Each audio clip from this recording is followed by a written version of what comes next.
네, 여러분, 네, 환영합니다. Welcome back, everyone. I hope you guys had a good lunch or maybe dinner from wherever you are. 다들 맛점 하셨기 바랍니다. 저희도 굉장히 맛점을 했는데요. 지금은 이제 세 번째 세션 시간입니다. We are pleased to have you all back for session 3 of the Diaspora Dialogue. This session will be in English with Korean subtitles and for Korean interpretation for Q&A session. 본 세션은 영어로 진행될 예정이며 한국어 번역과 또 이제 이따가 질의응답 시간 때는 통역이 제공됩니다. 처음 저희가 영상을 함께 볼 건데요. 그 영상을 볼 때에는 자막을 참조해 주시면 되겠고, 이후 질의응답 시간 때에는 아래에 통역 버튼이 있습니다. 통역 버튼을 통해서 이제 한국어로도 들으실 수 있습니다. 특별히 고퀄리티의 통역으로 지금 수고해주고 계신 하예찬님과 위형빈님께 너무 감사드립니다. 네, 지금부터 한국어로 이제 번역해 주셔도 됩니다. We will be listening to stories from our three guests. 자, 이번 세션은 3명의 게스트와 함께 시작하겠습니다. 세션 시작하기 전에 세계 지도를 한번 좀 머릿속으로 그려보시면 좋을 것 같습니다. 네.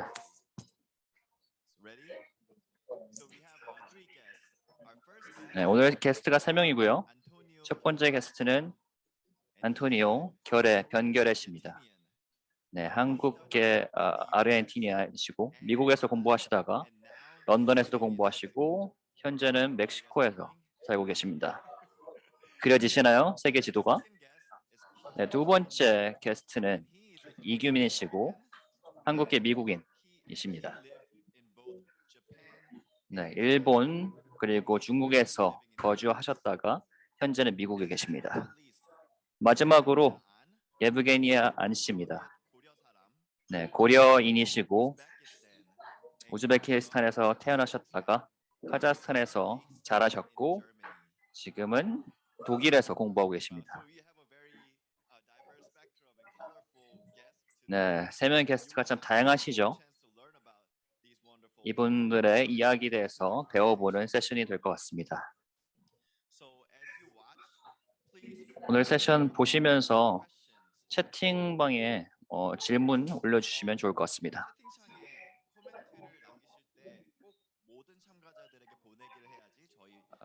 When you ask questions in the chatting room, please send it to everyone, so that everyone. 그냥 한국어로 올리셔도 무방합니다. 그러면 You can ask questions in Korean or in English.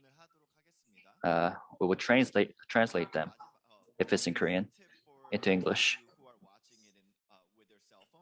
이거는 이제 핸드폰으로 보시는 분에게 드리는 팁인데 이게 영상이다 보니까 자막이 잘 안 보이는 경우가 있는데 이럴 경우에는 이제 가로로 보시면 훨씬 더 이제 자막을 클리어하게 보실 수 있을 것입니다. So if you're watching this through a phone, you might have some problem with subtitles. If you watch it horizontally, then it will be easier to watch.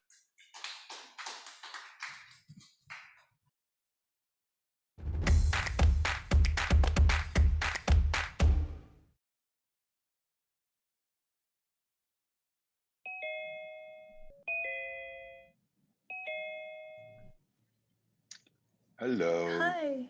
Hello. Good to see you. Hey. Hi. Nice to meet you. Nice to meet you too, guys. It's so cool to see you. Is it Yeah. Yevgenia? Yeah, Yevgenia, exactly. Okay. Yevgenia. And how can I address you guys? Like Paul and KOTE or Antonio? Like, because you have two names. Whichever you prefer is actually great with me. Oh, but like you can tell yourself that. What's your preference? Let's use my Korean name for the purposes of this call. Oh, KOTE, you sound like Antonio Banderas or something. Very soothing to hear your Thank voice. you very much. Thank you very I will much. be moderating our discussion today, but I think you got that like we don't have a strict structure of our talk, just are discussing things that matter for us, except for one point, and that is how would each of our mothers introduce or brag about us to their friends. So I will not be the first one. I really asked some of you to start because like it was such a challenge for me. I can be the first one if you don't mind. Oh, great. Yeah, please. I'm gonna try to be as honest as I can be. My mom would say that I'm a very good-hearted person. A 33-year-old firstborn with two younger brothers. I was born in Argentina, in Buenos Aires. Educationally, I studied law at the University of Buenos Aires and then got a scholarship to study a bit in Germany, then in Washington, D.C. at Georgetown. And finally, I did a master's degree in public policy at the University of Oxford.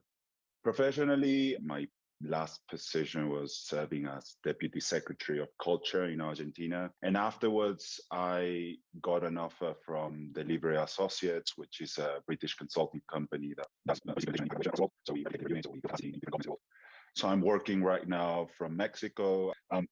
I'm very family oriented. I love spending time with my family. I love spending time, especially with my brothers. I love calling my mom, calling my dad. And I love the public sector. My mission in my life, I believe, is building capacity within the state. So that's basically my dream and my passion. Sorry for making it so long and so bragging. Oh my goodness! It's Wow. how do you follow that? I leave now. KOTE is like the classic. I don't know if you're familiar with the term 엄친아, like 엄마 친구 아들, like mom's friend's son. But I think my mom would probably be bragging about him and not me, or comparing me to him.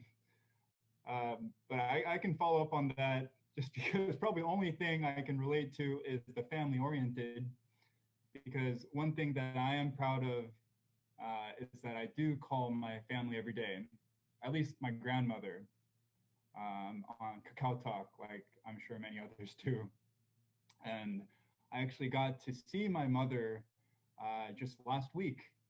I currently live and work in Washington, D.C., but I grew up in New Jersey, and my mother is there currently. So I got to see her professionally. She doesn't really say much, at least in front of me, but she did say she's very proud that I can finally cook for myself. I actually cooked her breakfast, something simple. So I think she was very proud of that. She actually told me that she was proud of me. And then also, for example, playing the cello or playing tennis, I remember I spent a lot of time under the watchful eye of my mother doing those activities. And I'm still doing that today. I'm doing that later today. Her efforts at a young age were not gone to waste. Yeah, that's really cool introductions. Very different in styles, but both very heartwarming. I really tried to imagine what my mom would say, but in our family, it wasn't like we're not used to brag about each other, like at all. And my mom never like bragged about any of us, because maybe you also know this concept of tiger moms, the Asian tiger moms. They're like very strict to their kids, and they're like, oh, so you were, I don't know, the best in your class, why not in your school? You know, I actually had to text her and ask, Mom, what would you say? Can you just tell me? Oh, that's and I'll good. just read it out. What did she say? Yeah, she said, I have two daughters, the oldest and the youngest. They're very different, and therefore it is always interesting to be with them.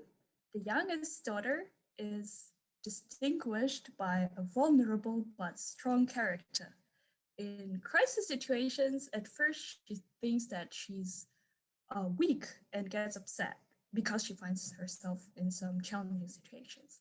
But then she remembers that she is her mother's daughter, and she becomes like Hulk. And woe to the one who at this moment comes across her way because she can move mountains. That's what she wrote to me. Wow. Which is, I think, very moving and at the same time very, I don't know. I never heard my mom talking about me in that way, but it was really cool to read it. But if I would talk about myself just to make it a bit more clear where I'm coming from and who I am, I was born in Uzbekistan and grew up in Kazakhstan. So I'm the post-Soviet Korean doing my bachelor's degree in Kazakhstan, and then came to Germany for my master's degree. And now I am doing my PhD here in the Department of Sociology and Gender Studies. And I write particularly about the Koro Saram diaspora, like the Koreans of the former Soviet Union, and their life experiences as labor migrants in South Korea. But it was a really cool introduction round, I would say. It's also, I think, a good point to kind of talk about our experiences in the countries where we grew up, because it's really fascinating what we have been doing so far, but also how we've been affected by the experiences that we got, like in the countries of our residence. Would you like to go first, Paul? Because I Sure, started. sure. Yeah, I can start this one. And it's actually quite fresh in my mind because last week in the US, it was the 4th of July. The 4th of July is Independence Day. So there were a lot of fireworks and very patriotic music, like saying Yankee Doodle this and Yankee Doodle that. A lot of American flags waving. Even though I've lived in the US since I was 5 and done all my schooling here, and I'm now a naturalized US citizen, I had to renounce my South Korean citizenship. It still feels very strange, or it doesn't quite feel a sense of belonging. And not to say that's only the US is like that, but still it was a reminder to me that of this complex relationship and feeling out of place in the US, even to this day. And just to share a story, I'm sure it's very common among immigrants wherever they are. But I remember I first came to the US, it was so difficult to express myself and to make friends. And even throughout elementary and middle school, my mother and my grandmother, my halmoni, would wake up very early in the morning, like 6 in the morning, to pack me kimbap with that purple rice. That's actually very good for me. I wish I had it now. But at the time, I was one classmate of mine. I remember pointed out, are those like insects or something, or like what's that weird smell? And I remember feeling so ashamed, and I remember throwing out the kimbap, which is such a waste. But I couldn't bring myself to tell my family either, so they kept on packing it for me. So looking back, that's one of the things I regret the most, and it's that feeling of wanting to fit in so much to my host society, out of place, but proud at the same time within my own home. That's kind of been my experience. Yeah, maybe KOTE can continue. I will. Yeah, I want to pick up some great words from Paul. That sense of belonging, I think it's a key word. And in my case, sense of belonging was something I had to build. Argentina, it's not something that just happened out of thin air. I do remember having, during my teenage years, a huge conflict with my identity, because whenever I was at home, I had to follow all these strict Korean cultural rules that were heavily influenced by Confucianism, heavily influenced by Korean culture. And as soon as I stepped out from my home, I had to readapt as if I was schizophrenic, you know. I had to readapt to a complete different set of norms, behaviors, culture. And that was pretty much very confusing. Very confusing because sometimes I would confuse how to behave myself within the Korean society and then outside in the Argentine society. And it's been a learning curve. It's been a very, very conflictive learning curve during my teenage years, but I feel that I've been very successful towards my university years, and I learned how to build that sense of belonging. But of course, I didn't do that by myself. I had a lot of help from really generous people, good-hearted people from Argentina and from Korea as well. But yes, I think that everybody at some point, we all felt some type of kind of discrimination. I felt that a lot because I was one of the few Koreans in my city, in Rosario. So whenever I would walk down the street, I would get yelled something, some kind of disgusting expression, or, you know, the typical, why don't you go back to your country, or whenever I do remember some episodes when we went to a restaurant with my parents, and, you know, the waiters would ignore my parents because they couldn't speak Spanish well, and they wouldn't serve us, or they would serve us very late. And those were things that you have to overcome, because those are episodes that emotionally trigger something very negative towards the host country.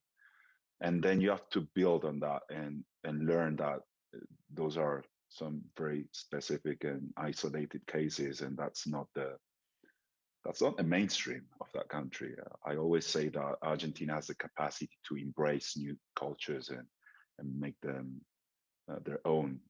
So it's a both sides effort, I guess. But back to you. Wow, we really got delved into such the depth of our experiences. Thank you so much, guys. That was impressive. Well, if I think about how I grew up,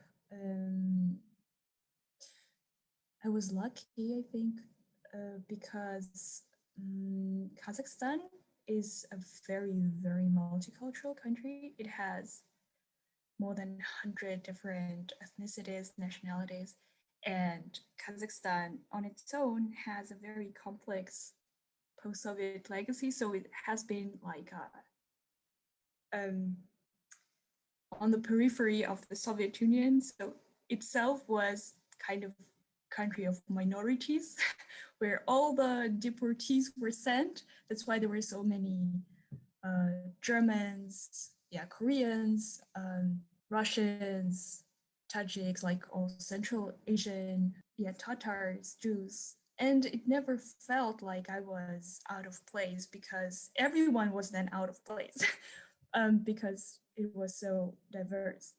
So I didn't experience such kind of difficulties when I grew up in Kazakhstan. But then when I actually moved to Germany, I realized that it's not the case everywhere, that you can feel very much out of place just because of your look. And because I also grew up in a country where maybe you know the concept of bananas, like looking Asian from outside, but then feeling white inside. So I felt like I was Russian, although I grew up in Kazakhstan, but I spoke Russian language. And then when I moved to Germany, I felt like I'm Russian, but like there were some instances when I felt like, oh, I'm an Asian woman here. So there are differentiations between different races. So that was something that I experienced only as an adult. I can But- relate to that. Oh, yeah.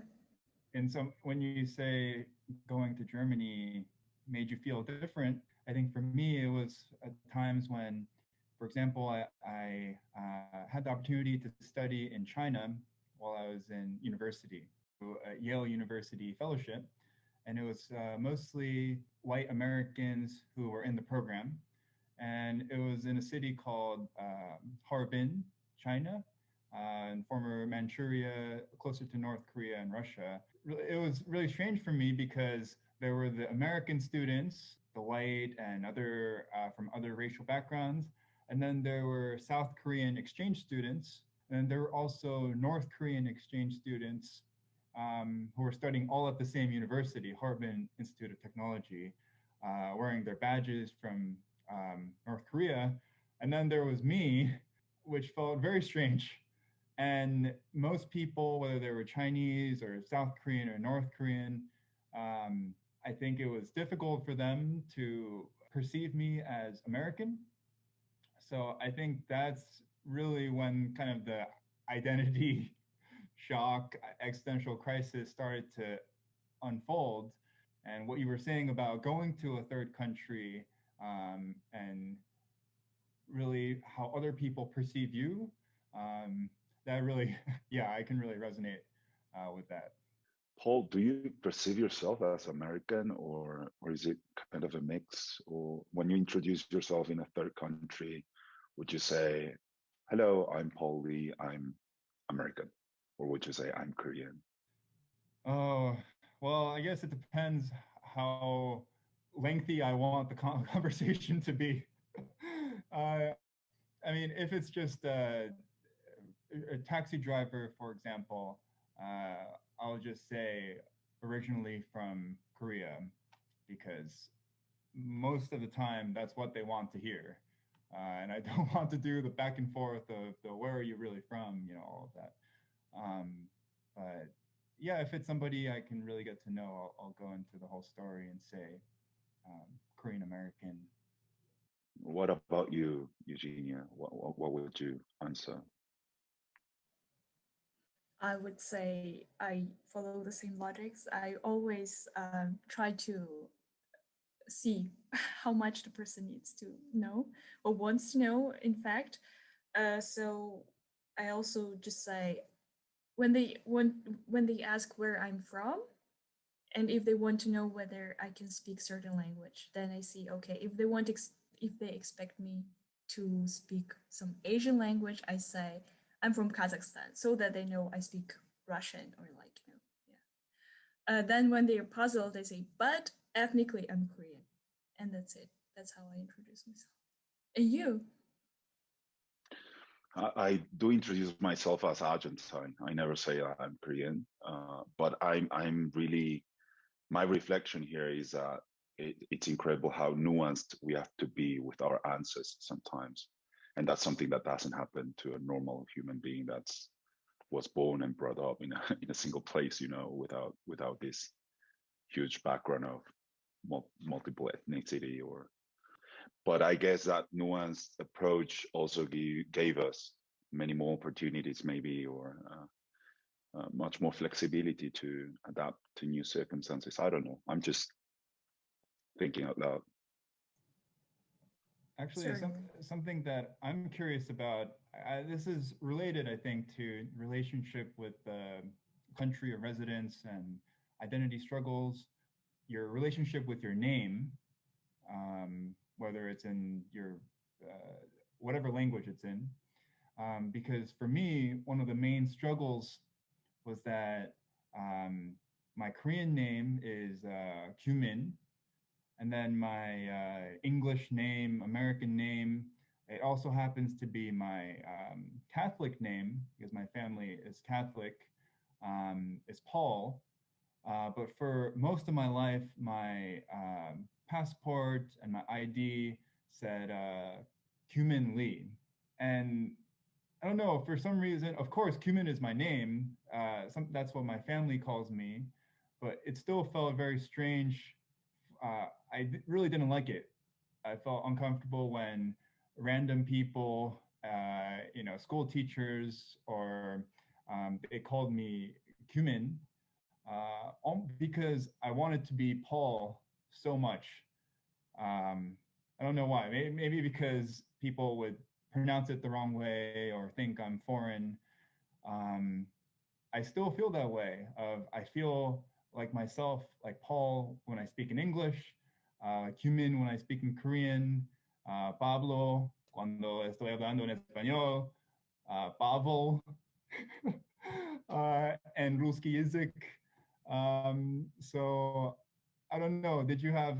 I know that's the first thing that came up with like KOTE, Antonio, and Eugenia. I don't know if you have a Korean name that you use, but I think it's very sensitive among Korean Americans whether they choose to use their Korean name publicly or use an Americanized name. It's an incredibly interesting question to delve. I've always been very proud of my Korean name. First, because of what it means in Korean, right? And second, whenever I would introduce myself to new Argentine people with both of my names, I always give the option to the counterpart. I never say, I want you to call me this. I always tell them, you can either call me Kiore or you can either call me Antonio. That's for you to choose. And people, I don't know why, they always choose Kiore. Always, without exception. Maybe from 100 persons, one would choose Antonio. And that would happen in Korea because they find it maybe different or something. But in Argentina, at least, they always choose Kiore. But they do find it very weird and very out of common that I have this face. I speak Spanish like an Argentine person, and I have all this Italian body language because Argentines are very much influenced by Italian and Spanish people. But then my name is Kiore, so it's really confusing for Uber drivers whenever I take an Uber here in Mexico. Wait, you speak Spanish, but your name is Kiore, but where are you from? I'm from Argentina. But wait, what? No way, man. Yes, wait. That's pretty funny and also interesting that you both have double names. You have option. Whereas like your attitudes are so different to those names. Like for Paul, it's more like that the sign of being different. And for KOTE is like, yeah, the pride being present in there, like in your Korean name. I never had the second one. Actually, I always wanted to have one because not always, but when I started learning Korean, my language teacher asked whether I want to have a Korean name, and she was like, "I can come up with some. Do you want one?" And I was like, "Yeah, cool." And she came up with one, and it was Chin, but it was a little bit. Oh, Chinshi, like truth. Like truth, yeah. Wow. I loved cool. the meaning. Yeah, it was so cool. It was like, yeah, I wrote it down. It's like, yeah, that's my name, but I couldn't pronounce it. I really tried to be accurate, but people didn't always understand which name I meant. And then when I was in Korea for the first time, I also was looking for some options, and somehow Chinche was a little bit difficult for me to pronounce. So I asked, and they told me, well, you're Evgenia or Eugenia, so like there is a name Eugene, so like use this one. And so yeah, when I introduce myself to those who speak Korean and for whom Evgenia is a little bit too difficult or too foreign, I just say Eugene, and they're like, "Ah, Eugene, okay." So I just noticed that when people use the Korean name with me and they're Korean, they feel a bit more connected somehow. And I don't know why. Maybe it's just psychological factor. When you visited Korea for the first time, like what was the occasion for the visit? Oh, the first time it was actually the Korean language school that was targeting the Korea saram from CIS countries. So they were providing short-term scholarships to come there and to learn the language and the culture, to rediscover your ethnic roots, kind of, which I found very cute and interesting and nice. So that was the first time. And then since then, actually, I saw that there was a very interesting divergence in the public policies that South Korean government had towards the CIS migrants, or like Kodo Saram in particular. Just like they look at the students and those who have education as one group of good migrants and the labor migrants as a separate category. Because like when I went there for this language course, it was so amazing. Like we all fell in love with Korea, and that was the purpose, I guess, of the program, that we fall in love with Korea and its culture. So they achieved the goal. I fell in love. But we also, like, I visited my relatives there who already migrated there as labor migrants and working on factories, for example. And that was such a stark contrast between the picture we got within the program and the realities with which the relatives I have had to like live in, or like experience as labor migrants. That was like, something is not matching. What's wrong with it? They're the same people. We're actually from the same family. Why do they treat this like that and this like and others like this? So that was basically the main motivation for me to start researching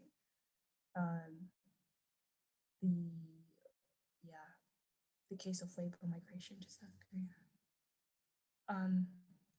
Yeah, but actually, it's maybe a little bit out of our main agenda or main list of questions, but I'm really curious about your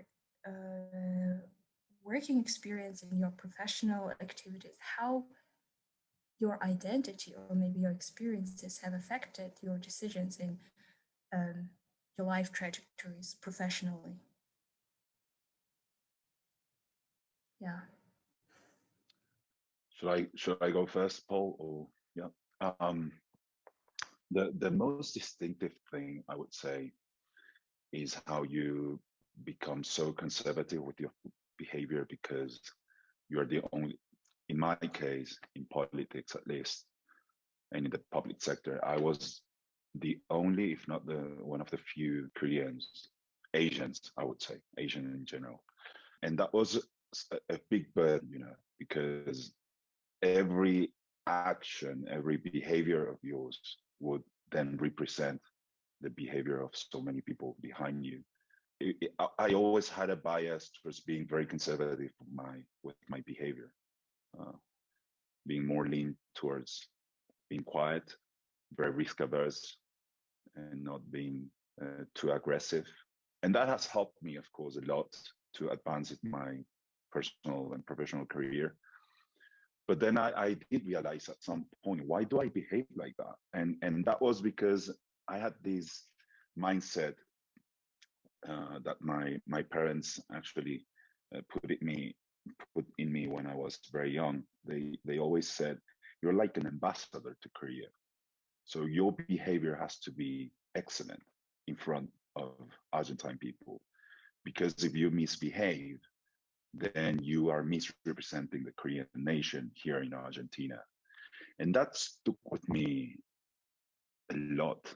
I think that actually influenced how my character and my personality is. That's a lot of pressure. That's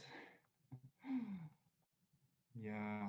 I maybe for me, I can relate to the risk averse, conservative nature as well. Um, but I think for me, it was almost I really felt a sense of belonging in being part of the Korean diaspora, um, connecting to the history of the Korean nation and the Korean people, and working toward this dream of unification. And this is really when I was in university. So I started thinking, I should, in order to achieve this goal and play a big role in Korean history, I need to study Chinese and study Japanese, and go to those countries. And I remember when I was in China, I was visiting all these sites from the Korean independence movement, like in Shanghai or Harbin, and I even had I even tried to be like the Korean independence activists. Like there's a famous activist named An Jung-gun who had this mustache. So at the time, I could barely even grow. Even now, I can't even grow a mustache. But I tried to grow a mustache. And there's another famous activist leader named Kim Gu had these like tortoiseshell glasses. So I got similar glasses, and I remember feeling so patriotic at the time, even nationalistic, I would say. So at that point, it definitely shaped my career trajectory. But I think now, I think maybe rather than ambassador, more of a bridge is how I see myself. Um, the project that I'm working on now that I'm most looking forward to is I'm organizing a workshop, brings together young people from the US, South Korea, and North Korea to talk about peace on the Korean Peninsula, the future vision for peace on the Korean Peninsula. And in some ways, I feel like I'm uniquely positioned, uniquely situated to facilitate that kind of conversation because of the struggles that I had with identity and because of these experiences that I've been privileged to have. Awesome. What, yeah, because you both guys were talking about like KOTE a little bit earlier and Paul directly now about this complexity of identities that we have, and that the struggle actually is not just a struggle, it's not something purely negative, but it's something that helps us or enables us to connect different worlds in a way, or be the transmitters or like the bridges for people who represent different identities. What would you think about the Korean diasporic identity? Whether you have some feeling of this new Korean diasporic identity, whether you can define it in some way in the context of the currently divided Korean Peninsula. Yeah, I can try to answer this briefly, which is that I think something that I've observed is the role of the state, mostly the South Korean government, in shaping memorials or even education of diasporas. For example, the South Korean government and Hyundai and Samsung, they built a museum of former Korean embassy here in DC. Or when I visited Merida in Mexico, the South Korean government, they set up many monuments and named avenues to try to build that identity. So oftentimes I've noticed that diasporic identity is linked to a specific government or linked to the past, with the anti-Japanese independence movement, for example.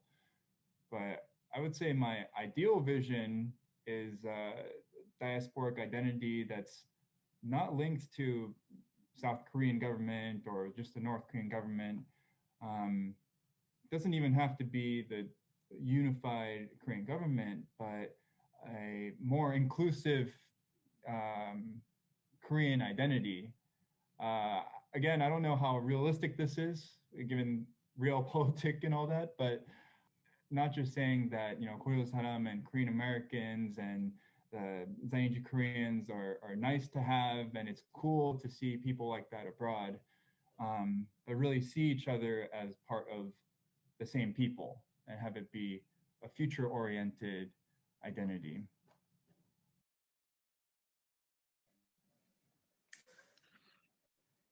I would. There's an Argentine author called Jorge Luis Borges. He's one of the most prominent authors of the region, of the Latin American region. And in one conference at the National Library, people asked him about the Argentine identity, and he answered, being Argentine is not limiting oneself to what's supposedly being Argentine, but to cultivate the capacity to embrace whatever the world has to offer as own.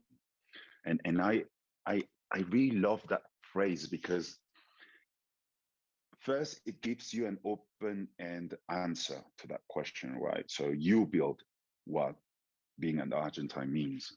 And second, it is an open version of what being an Argentine means. So anyone can be Argentine, and the Argentine can be anything the world has to offer. So I would actually copy this idea and just paste it to this to your question. I would say the ideal for me, for the Korean diaspora as an identity aspiration, I would say would be being Korean should not be limiting ourselves to what is supposed to be being Korean, but to cultivate the capacity to embrace everything the world has to offer and embrace it as our own. I think that would be a very nice aspiration, very challenging, especially to Koreans who are so homogeneous, but so much to gain and very little to lose. Wow. Yeah, certainly. Oh, I'm so grateful that I'm in this round because it is very challenging, but I think that's the only good option. That is that others are limiting and not going into the future. The ones that I can imagine are based on some national identity of one specific nation state. And it's not only about Korea, it's generally what's happening in the world about any national identity. I think there is also the constructed identity that is, and I really like to use an example of a cup and a liquid. So like when we ask someone to pass us a coffee, we're sitting at the table and we say, can you pass me a coffee? The person understands that you are asking for a cup of coffee. But so you don't expect the coffee just like flows into your mouth. You know? So we understand that we need some cups, some vessels to actually drink the liquid from. But the most important thing is the liquid itself. And I think that's the same with identities. We kind of can put some sign on it that it is a cup, or it can be a bowl, or it can be a glass. It doesn't really matter. What matters is this content. And this content is not the name tag and not the vessel itself. It's something that is fluid, changing, and like it's more important than the name tag that we put on it in a way. And yeah, I really hope that in the future, people will just be a little bit less concentrated or like focused on what we call something rather than what it actually represents. The diversity, the experiences, like all the stories that we actually have to tell. Yeah, I think that it's kind of much more important than what we define as national identity or ethnic identity in a way. Maybe you guys also have some of your own questions that you would like to ask each other in the round. What's your relationship to Korea and the reality of the divided state? I don't know, Paul, what's your relationship and the reality of the state? I think for me, it's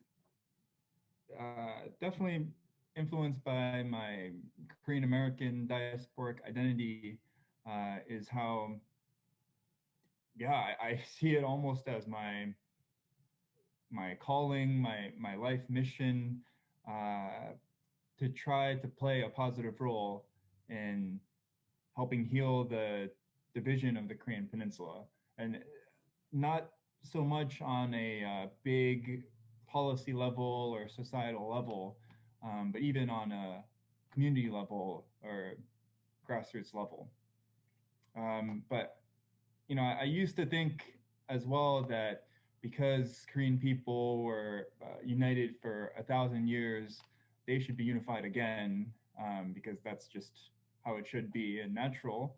But now I'm more inclined to hope for unification, not for this grand ethnic cause, but rather because I hope unification in some ways can provide like the external motivation for Korea to become a more accepting society, a more accepting country, not just of North Koreans and South Koreans, but also for both Koreans and non-Koreans from all over the world.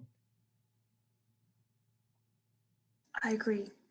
I think that the role of the communities, individuals, and like civil society organizations and grassroots organizations, the grassroots movement is critical in the unification. And that's why I'm so like inspired also by what Paul is doing, basically connecting people. Sorry, it's very sunny here. Connecting people on this family level, individual level, or community level, because without this dialogue, like what we're doing now, actually, right? We are coming from really different regions, countries, and at the same time, we understand each other not because we share the same experiences from the same countries, but because we share universal experiences, kind of, that any immigrant or any foreigner experiences in any country. And it starts, I think, with just normal people, individuals like us. Yeah, my relationship with Korea, I would sum up my relationship with Korea is the following. Whenever I'm in a foreign country and I'm walking down the street and I see a Korean flag, I get teary eyes. And whenever I listen to the Korean anthem, I get goosebumps. And that's my relationship to Korea. I cannot explain it. It's deeply emotional, deeply emotional. It's just emotional. It's something that I don't reason. I just automatically feel like that whenever I see a Korean brand in a foreign country. That's my relationship to Korea. And the second question of this same question, which would be and the reality of the divided state. Again, I do feel strong emotions towards yes, I want unification. I want the Korean Peninsula to be one, etc. But then the policy dimension of that is so messy, so complicated. And I really like the phrase, between the idea and the reality falls the shadow. And this is exactly the case between my emotional idea and the practical recent reality in terms of policy of what is possible in the peninsula. There's a shadow, and that is something I cannot answer here. I don't feel I have the capacity to answer. But that would be it from my end. Actually, if I can, that inspired me to say one more thing, which is in terms of my relationship with Korea and why I care about North Korea and the division of Korea, is when I often tell people, it's not just because I happen to have a personal connection through my grandparents with North Korea and the Korean War. But when I tell people, especially Korean Americans, why you should care, I tell them that's the best way to help understand your own identity as a Korean American, because at the end of the day, that's really, I think, helped me. Hearing these stories of family separation and from these 할머니 and 할아버지's has really helped me understand and come to terms with my own diasporic identity. So you don't have to spend your whole full-time job working on unification or division or anything like that, but I think learning about it and talking about it is something you should do, not for an ethnic reason, but question of personal identity. Yeah, maybe I'll also just very shortly put my reaction to it, to what has been told. I also agree that it's very important for us individually to just understand ourselves. So, because we also started with a very family-oriented introduction, and we also admitted that we three of us are very family-oriented people. It's important to just know what your family is coming from, where you come, who your parents, grandparents, great-grandparents, where, who are, how it formed us, and make it as a, not just a tribute to them, like, yeah, it's good to know, but it just forms us, formed us. It's who we also are, whether we want or do not want it. It's just a part of who we are. That's why if we do not know it, then we cannot own it in a way. And yeah, that would be also my reaction to why the Korean identity matters to me. And it's not divided in my story to North and South. It was just like the moment of the explanation, historical explanation, when it became divided. But it wasn't the part of the division within myself as a Korean, like that, oh, I'm North Korean or South Korean or having North or South Korean identity, but rather it's just the fact of its political and historical like division, but it didn't divide me as a person.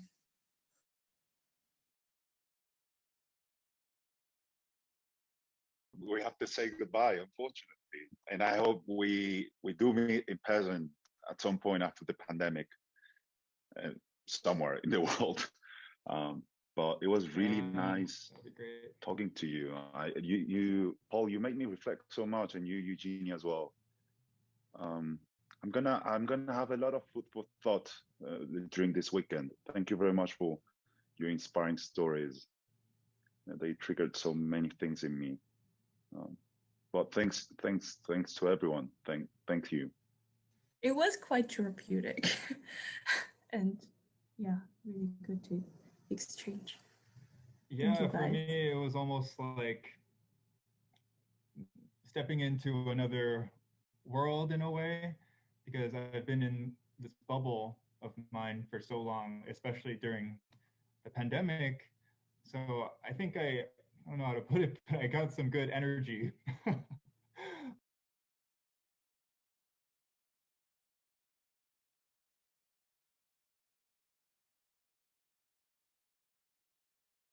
All right. Yeah, what a conversation.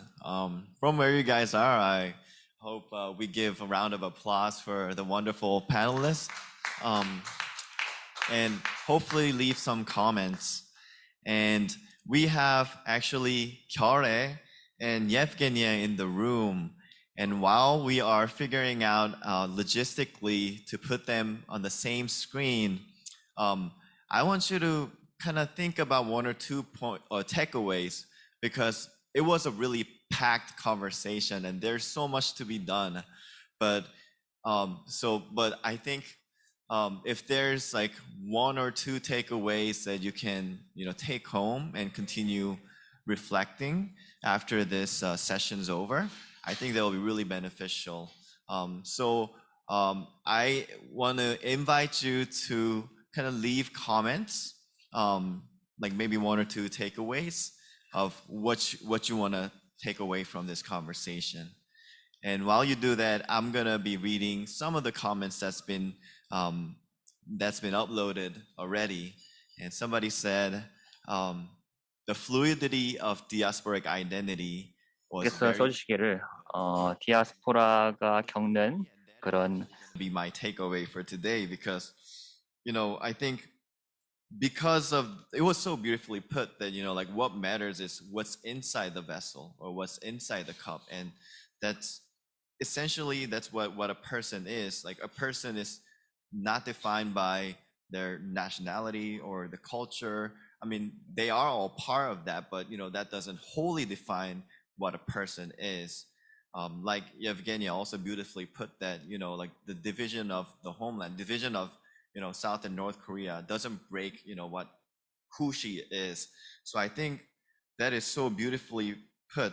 And I think this might be a little naive to say even, but I think that is what makes the diasporas the people of peace and people of love, or people of welcome and hospitality. Because as diasporas, we had three people like just sharing their world, and like it was like a collision of three different worlds, and there's so much that they went through. But because of the experiences of diasporas that they go through, like as they go through those experiences, they pass through so many vessels and so many cups, so-called, and while doing that, their shapes and forms, they experience their shapes and forms like changing constantly, and that's not always easy, and that's sometimes difficult. But I think because of that experience of pain, I think diasporas are more understanding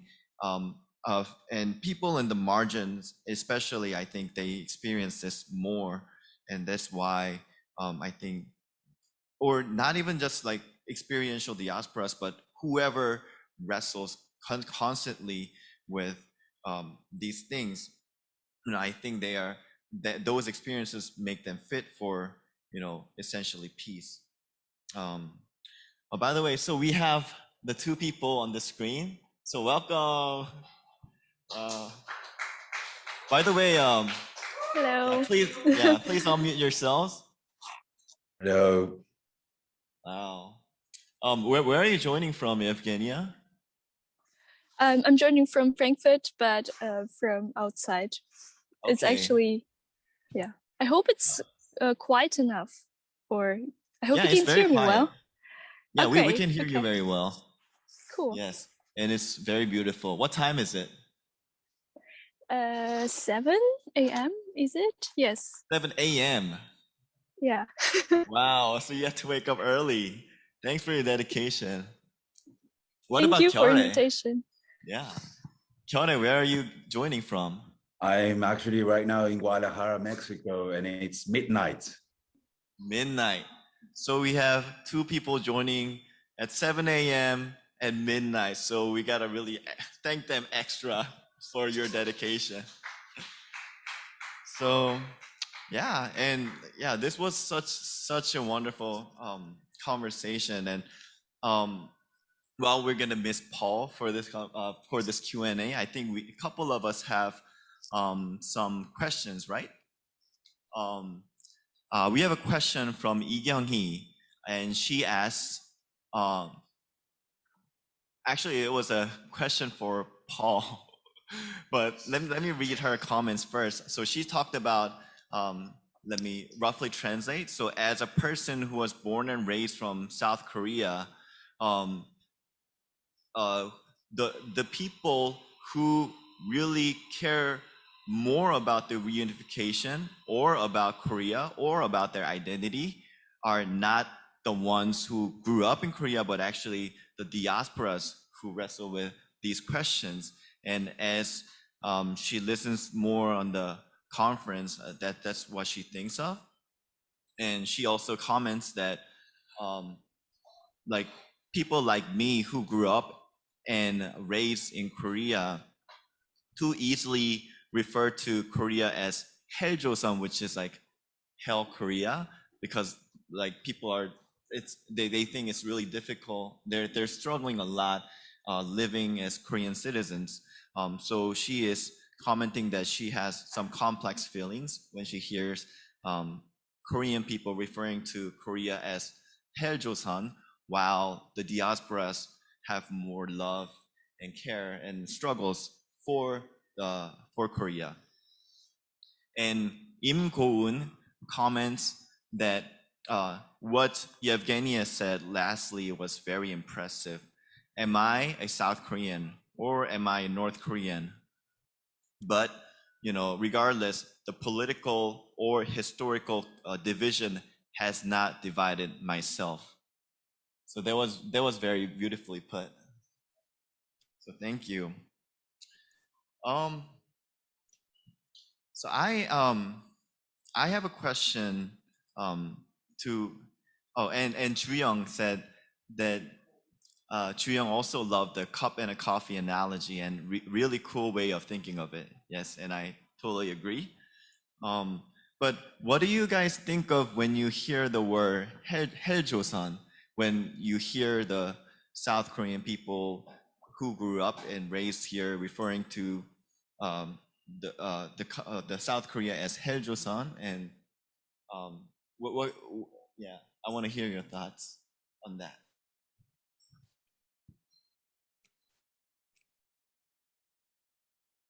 May I ask what is meant by Helljoseon, like the main country, or like?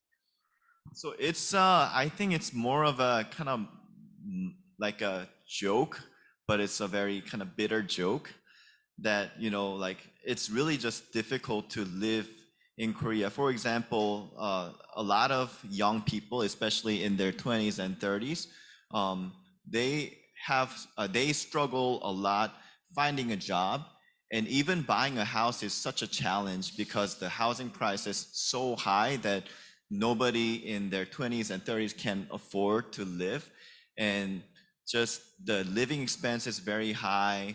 And there's even a term called like enposede, which means like you have to give up a lot of things. So young people have to give up marriage, and they have to give up even dating, and give up raising kids. So they don't want to have kids because the life is so difficult and hard for them.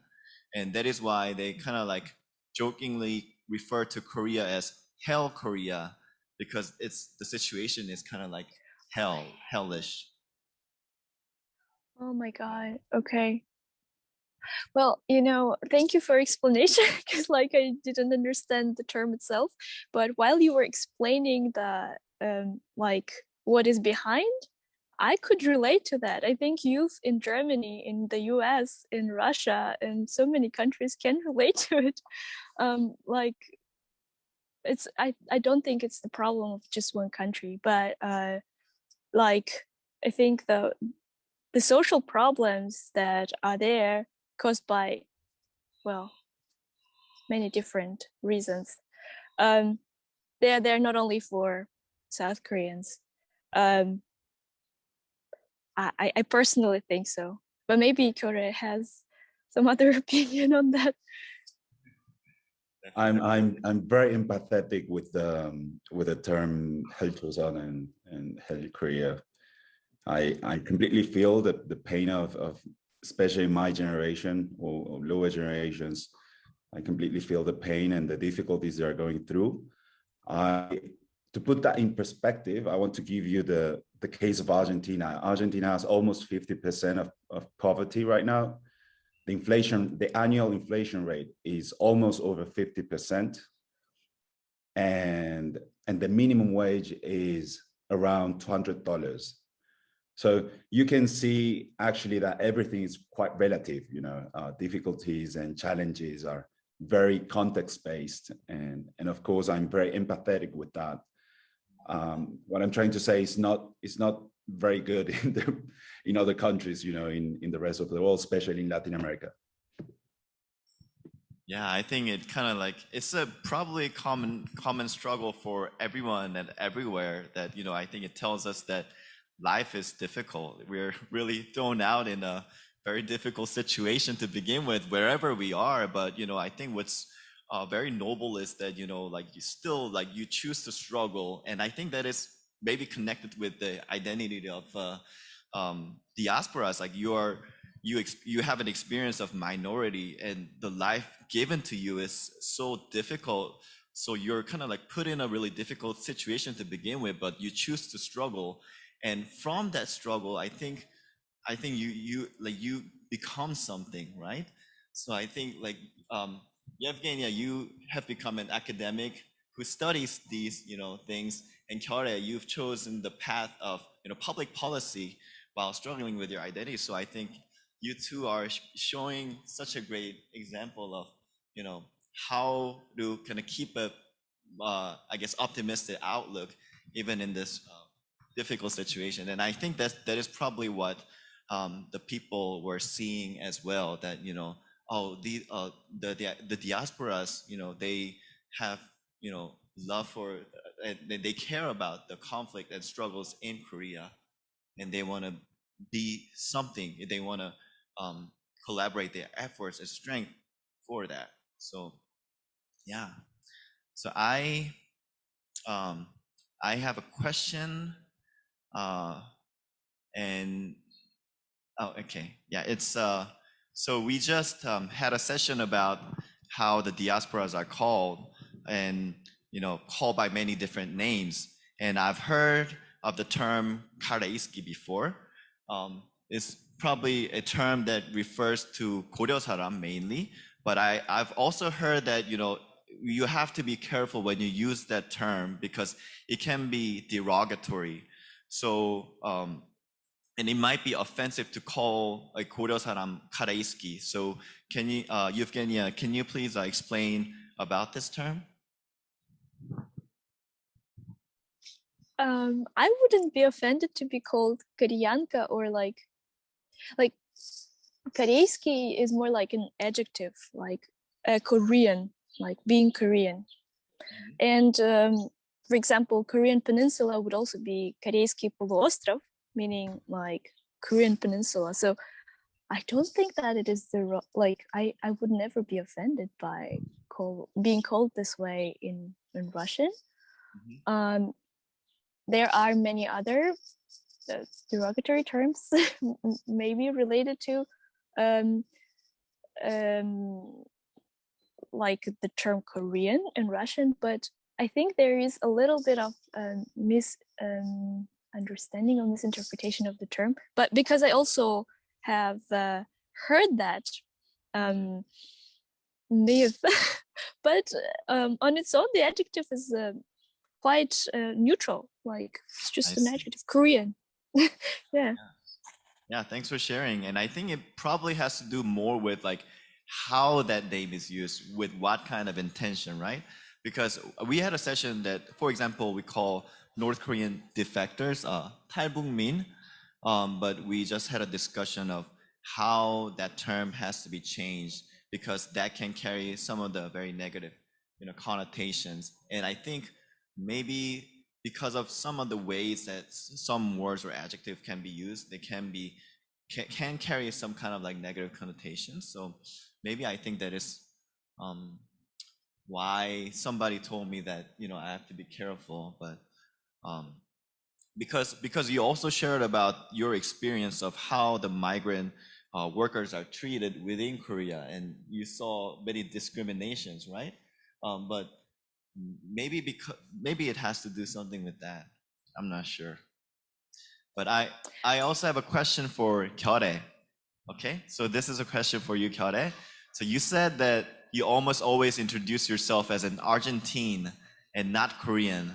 And I think it's very completely cool, but we want to understand the psychology behind the way you introduce yourself. I think this was quite reinforced when I once was, I think it was year 2018 or 2019, 2016, 2016, I was invited by the government of Korea. And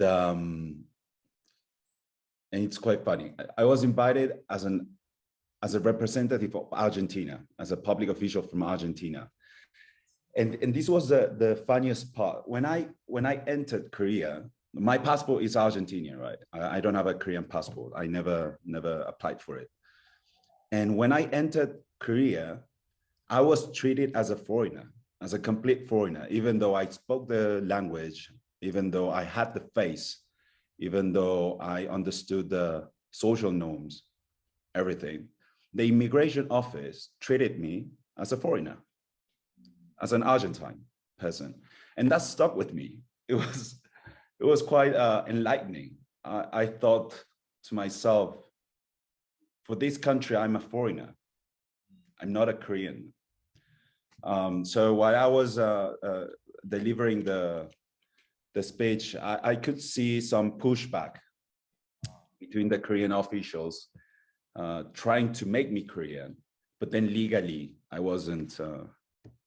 Yeah, I see. That's part. And I'm yeah, sorry. but how did that make you feel? Like, were you offended by that, or were you offended by that, or were you like completely okay with it?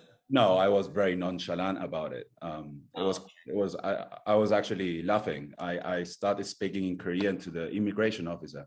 And of course, the immigration officer was quite surprised of my Korean level. But no, it's not an offense at all. I completely understand that. I completely understand the legal implications of course, being a foreigner, but my heart is in Korea. The love I feel for Korea is the love I feel for my parents.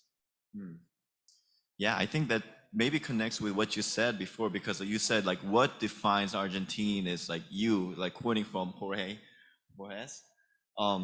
And I think maybe that's why, like, you know, like you make the meaning of what an Argentine means. So like when you say you're an Argentine, you're the one who's in charge of making that meaning. So I'm wondering, so like I guess if being a Korean is kind of used in a similar way, can those two terms be, you know, meaning the similar things, like being a Korean and being an Argentine? You know, if it is essentially you who is making meaning to those terms. I completely agree with you. I think it is myself and my behaviors and the way I think and relate to other human beings, how I define myself. And yes, most of the time I do say I'm Argentine because I feel I have the capacity to define what being an Argentine means. And especially to me, I like to say that I'm an Argentine because that kind of puzzles people.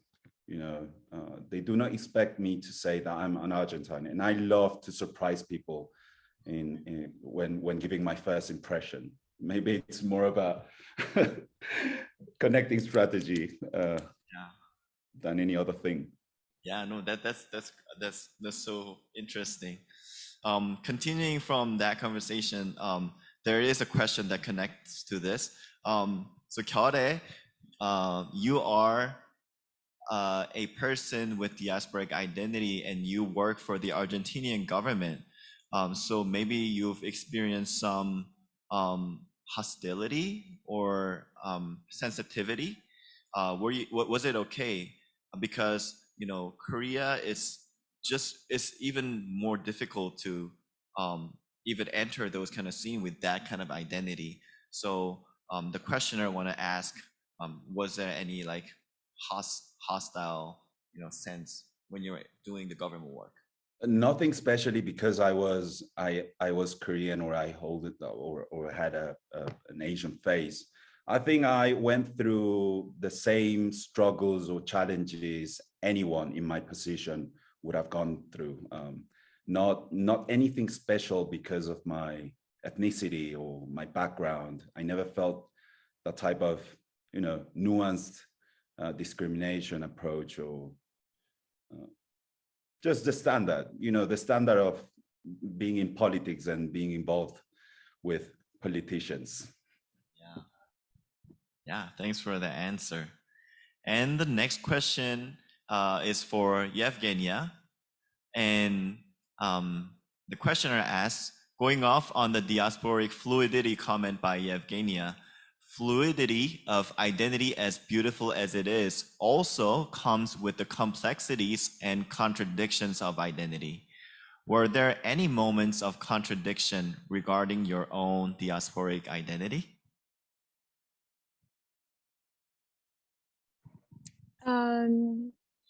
That's true.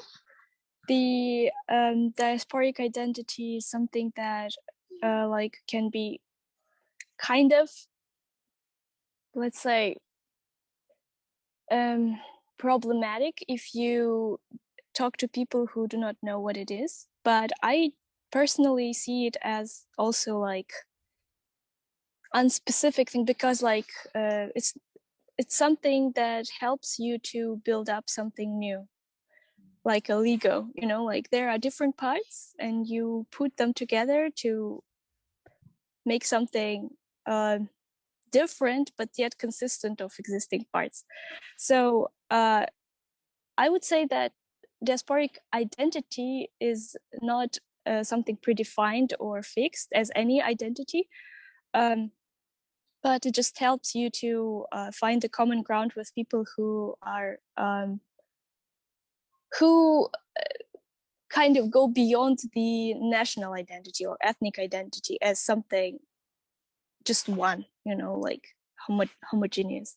So when you say, I'm a member of a diaspora, it's already adding a complexity that the person has to agree with to talk to you, kind of. And that is why it's just I would say, a useful tool to build a dialogue or communication with others. But if I talk about contradictions within my identity, I think that you just build it up and you just change all the time, because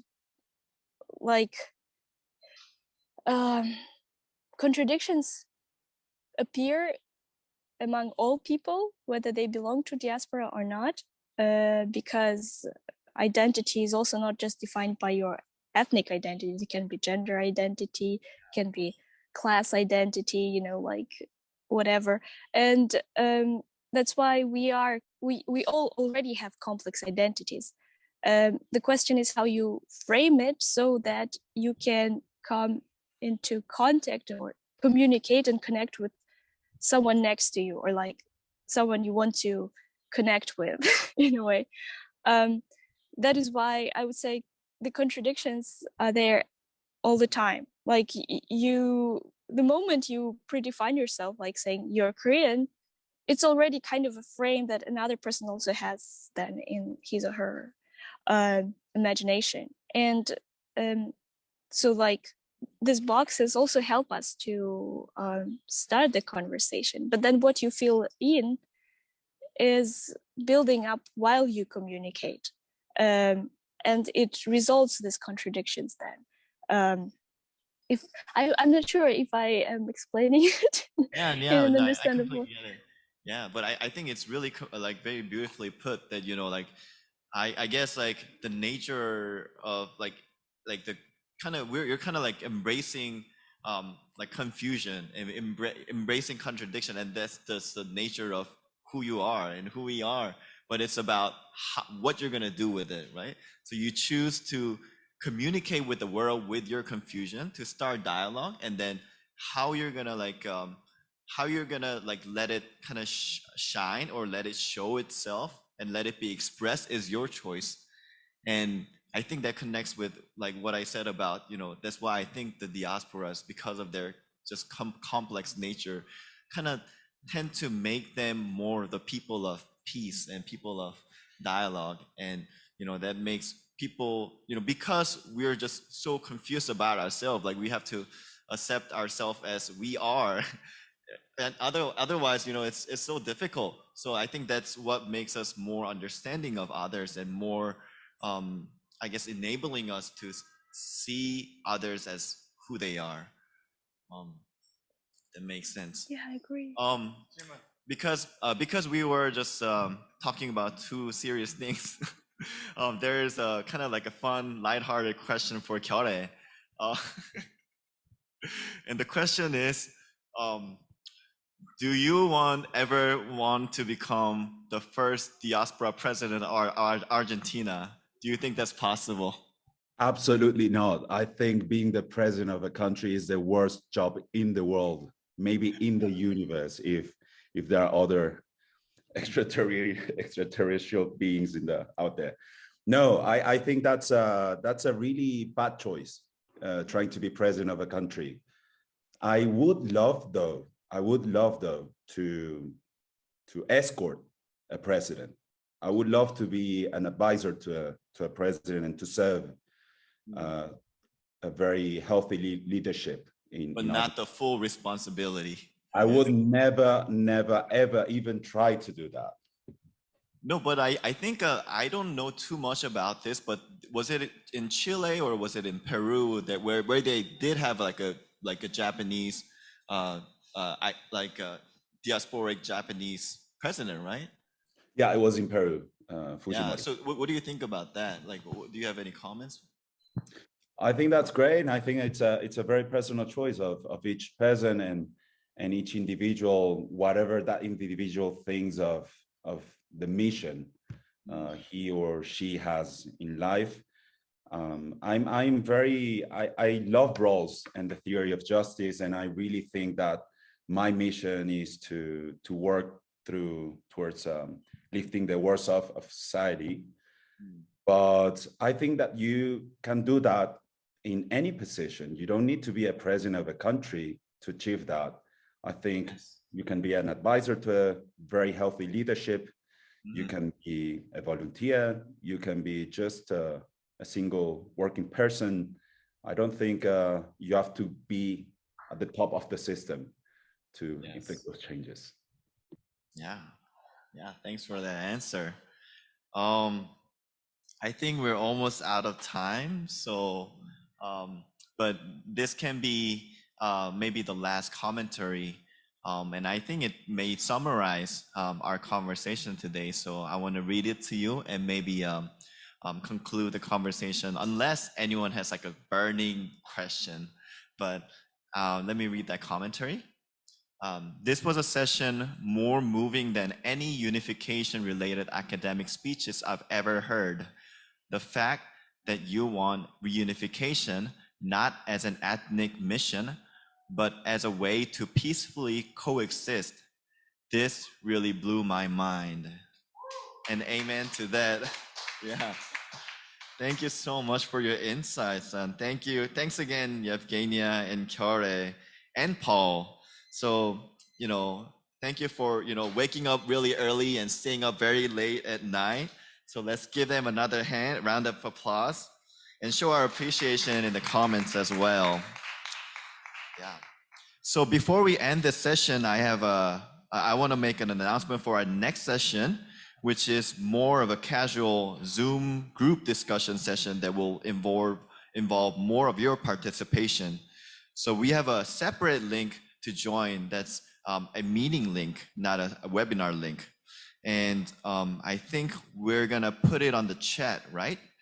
You have received the link. You should have received the links in the email. It's bit.ly/diaspora-group. So it's that link that we're gonna have a group discussion next. So this will be a time where we will be more casual, and we'll be probably more person to person, seeing each other's face, although in Zoom. I hope to have a meaningful networking session with all you guys, and all of us committee members will also be joining and having a discussion. And really we wanted to hear also from you and have, hear your reflections about the conference and also other comments. So is it shared in the chat? Yes, it is shared in the chat.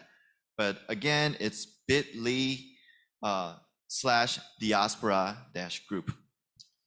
All right, so the link, this will be the link for the rest of the today. So in 그리고 10, 이 링크가 이제 10분 뒤에 진행되는 세션을 위한 링크도 되고요. 2시 반부터 시작하거든요. 5분 뒤죠. 5분 뒤에 시작될 거고 이쯤 돼서 마쳐야 할 것 같습니다. 시간이 없어서. 그래서 네, 2시 반에 세션 시작하고 다른 링크로 가주시면 될 것 같습니다. 그리고 이 링크가 오늘 밤 6시 반에 북콘서트를 위한 링크도 되니까 거기에 조인해 주시면 되겠습니다. 네, 이 자리에 함께 해주셔서 감사하고 줌 미팅에서 뵙겠습니다. 5분 뒤에요. 감사합니다.